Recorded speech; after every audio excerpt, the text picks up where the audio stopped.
Assalamualaikum warahmatullahi wabarakatuh. Jumpa lagi kita di BNP2 Channel, bahas masalah pertanahan dan perumahan. Teman-teman dan saudara-saudara sekalian, fenomena keterbatasan lahan di daerah perkotaan atau di kota-kota besar membuat harga rumah di kota-kota besar itu menjadi tidak terjangkau oleh kebanyakan masyarakat yang kebetulan tempat bekerjanya juga di kota besar. Nah, untuk menjangkau harga rumah tersebut, biasanya masyarakat memilih membeli rumah tapak di daerah yang jauh dari tempatnya bekerja, mungkin di kota tetangganya, atau ketika kota tetangganya juga sudah mulai penuh, maka di pinggiran kota lagi di kota tetangganya itu.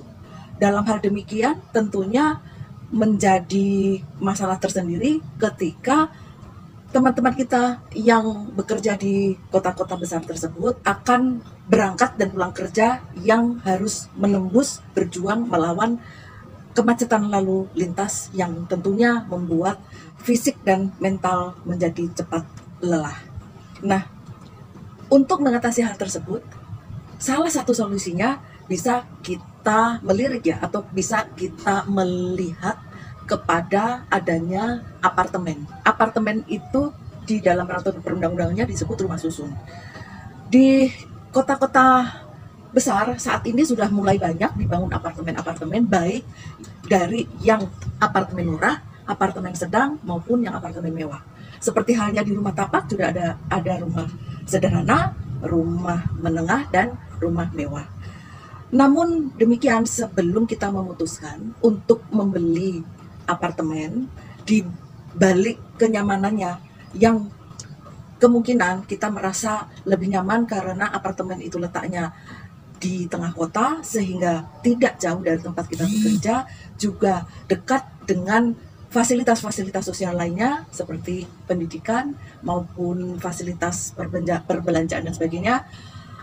Namun ada beberapa hal yang perlu kita cermati agar supaya di dalam kita nanti membeli apartemen itu kita tidak rugi baik secara material maupun secara hukum.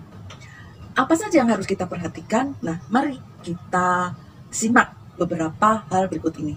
Saudara-saudara sekalian, di dalam peraturan perundang-undangan itu memperbolehkan bagi para pengembang apartemen untuk memasarkan apartemen yang akan dijualnya tersebut dalam kondisi belum terbangun atau baru terbangun sebagian. Artinya, ketika kita menemui ada lokasi yang di situ akan dibangun sebuah gedung apartemen atau beberapa gedung ya, beberapa tower, dan kemudian biasanya di sekitar lokasi tersebut ada dipasang banner-banner berupa gambar daripada nantinya bentuk apartemen seperti apa, malah sudah ada bentuk-bentuk ruangannya, kamar tidurnya dan sebagainya, sehingga membuat banyak juga yang tertarik dengan gambar-gambar itu. Nah, dalam kondisi demikian, ketika kita datang ke kantor pemasaran proyek apartemen tersebut dan kita menyatakan ketertarikannya kepada penjual ya, atau kepada marketing dari apartemen tersebut, maka biasanya kita akan diminta untuk membayar booking fee, entah 2 juta, entah 3 juta, ya hanya sekedar booking fee. Namun demikian, yang harus kita perhatikan bahwa ketika kita menandatangani surat apapun dalam kaitannya dengan penyerahan atau pembayaran booking fee tersebut, bahwa di dalam undang-undangnya itu juga disyaratkan bagi pengembang itu untuk memberikan kepastian. Kepastian apa? Kepastian izin pemanfaatan tanahnya, kepastian hak atas tanahnya, kepastian izin mendirikan bangunan yang saat ini dengan adanya Undang-Undang Cipta Kerja IMB ini berubah istilah menjadi PBG, Persetujuan Bangunan Gedung. Dan kepastian lain yaitu kepastian kapan selesainya dibangun dan kepastian penguasaan rumah susun.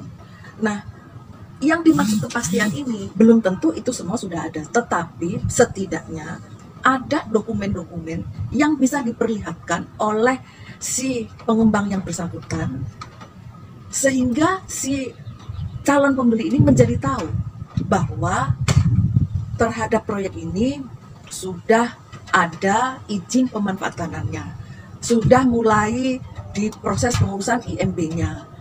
Kemudian untuk sertifikat hak atas tanahnya juga sedang diproses di Badan Pertanahan Nasional setempat. Nah, ketika kita sudah melihat ini semua, nah silahkan kita membayarkan booking fee itu dan kita menandatangani dokumen-dokumen tertentu. Jangan lupa di dalam surat-surat yang kita tanda tangan itu harus ada kepastian kapan ini selesai terbangnya.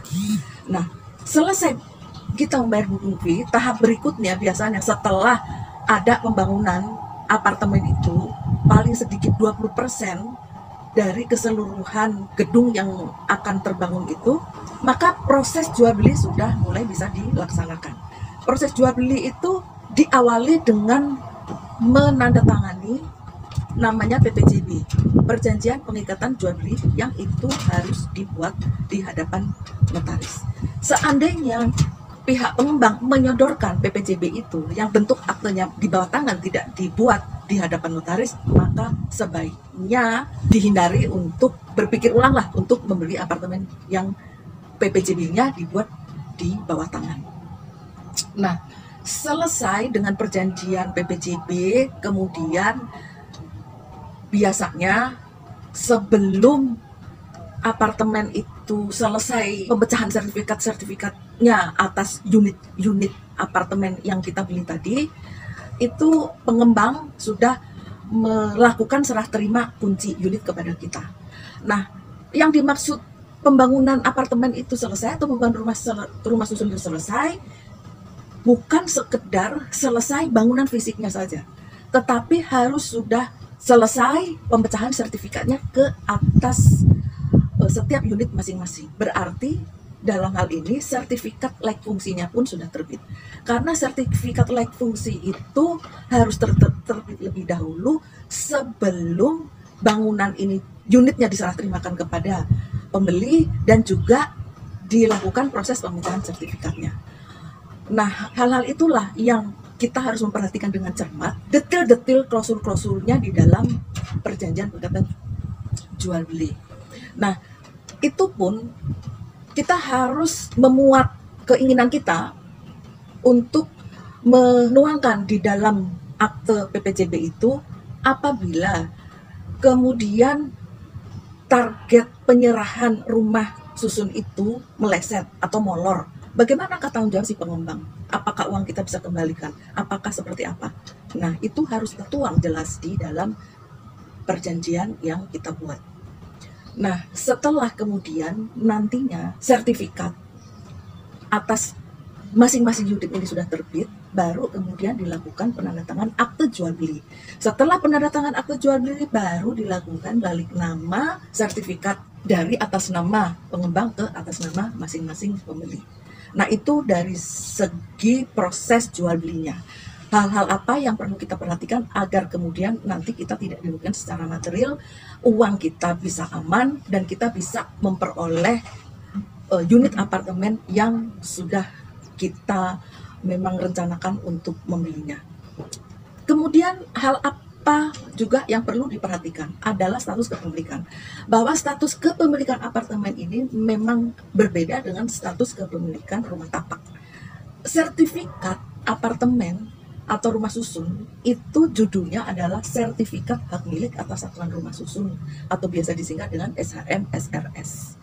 Nah, ketika di rumah tapak, kalau kita mempunyai sertifikat hak milik, itu berarti seluruh luas tanah yang tertera di dalam sertifikat itu berarti milik kita sepenuhnya, dan kita tidak perlu lagi untuk memperpanjang dan sebagainya, karena hak milik itu adalah hak milik yang terkuat dan terpenuh, dan itu sifatnya turun-menurun, tidak perlu lagi diperpanjang.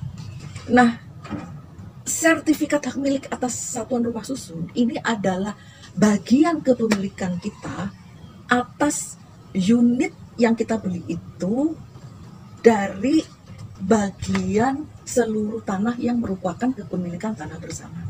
Jadi SHM SRS ini adalah bagian dari sertifikat HGB, hak kebangunan, hak guna bangunan induk yang merupakan itu kepemilikan tanah bersama. Bahwasanya di dalam rumah susun itu kepemilikan ada 3 kepemilikan bersama. Selain kepemilikan individu yang sebatas unit, luas unit yang kita beli, ada kepemilikan bersama yang merupakan kepemilikan benda bersama, yaitu termasuk contohnya lift, dan juga mungkin di situ ada benda berupa taman ataupun kolam renang ya, seperti itu adalah kepemilikan benda bersama. Nah, kemudian pemilikan bagian bersama itu apa? Itu selasar yang kita gunakan untuk masuk keluar di dalam unit kita. Nah, itu merupakan bagian bersama.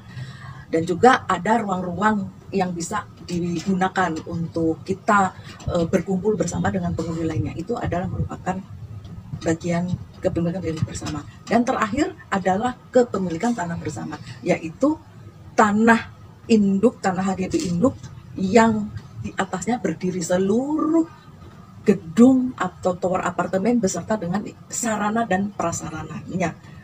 Itu merupakan kepemilikan tanah bersama. Sehingga di dalam sertifikat hak milik atas satuan rumah susun yang kita miliki, di situ nantinya ada tertera SHGB berlaku sampai tahun berapa, dan kemudian ada NPP, yaitu nilai perbandingan proporsional yang merupakan milik kita. Biasanya 0,00 sekian begitu ya persen dari bagian kepemilikan tanah bersama itu. Nah, itu status kepemilikan. Yang terakhir, bahwa sebagai pemilik dan penghuni rumah susun, kita diwajibkan untuk membentuk perhimpunan, yaitu perhimpunan pemilik dan atau penghuni satuan rumah susun. Dan perhimpunan ini bentuknya adalah badan hukum yang mempunyai anggaran dasar dan anggaran rumah tangga yang disahkan oleh pemerintah daerah setempat. Di dalam anggaran dasar itulah ada hak dan kewajiban masing-masing penghuni, di mana biasanya ini menyangkut, yang paling urgent itu ada menyangkut bagaimana iuran-iuran yang wajib dibayarkan oleh para pemilik dan penghuni. Karena rumah susun ini ada yang mengelola gedungnya, maka ada juga iuran-iuran yang harus kita bayarkan. Jadi jangan kaget apabila kita sudah membeli, kita sebagai pemilik, tapi tiap bulan kita tetap harus membayar iuran pemeliharaan lahan atau iuran lainnya, sehingga ada kesan bahwa kita ini membeli apartemen tapi seperti kita menyewa juga, karena setiap bulan masih ada budget yang harus kita keluarkan untuk pemeliharaan itu tadi. Tapi itu juga wajib ya, wajib kita untuk membayarkan iuran tadi. Nah, seperti itulah teman-teman sekalian perbedaan ketika kita memilih untuk membeli rumah tapak sesuai dengan daya keterjangkauan, berarti jauh dari tempat kita bekerja atau tempat sumber mata pencaharian kita, sehingga memang akan memakan waktu jarak tempuh dari rumah kita ke tempat bekerja, dan itu memang akan menguras baik fisik, tenaga, dan pikiran kita, dibandingkan dengan ketika kita membeli apartemen. Juga kita bisa memilih apartemen yang terjangkau tetapi letaknya di tengah kota, yang kita juga bisa dekat dengan tempat bekerja dan tempat-tempat kegiatan sosial lainnya. Namun memang harus ada beberapa yang perlu diperhatikan sehingga kita akan bisa mempertimbangkan kurang lebihnya, manfaatnya, dan untung ruginya. Kita memilih rumah tapak yang jauh atau memilih apartemen namun dengan mempertimbangkan berbagai konsekuensinya. Demikian teman-teman, saudara-saudara sekalian, semoga info ini bermanfaat. Jumpa lagi di episode berikutnya. Wassalamualaikum warahmatullahi wabarakatuh.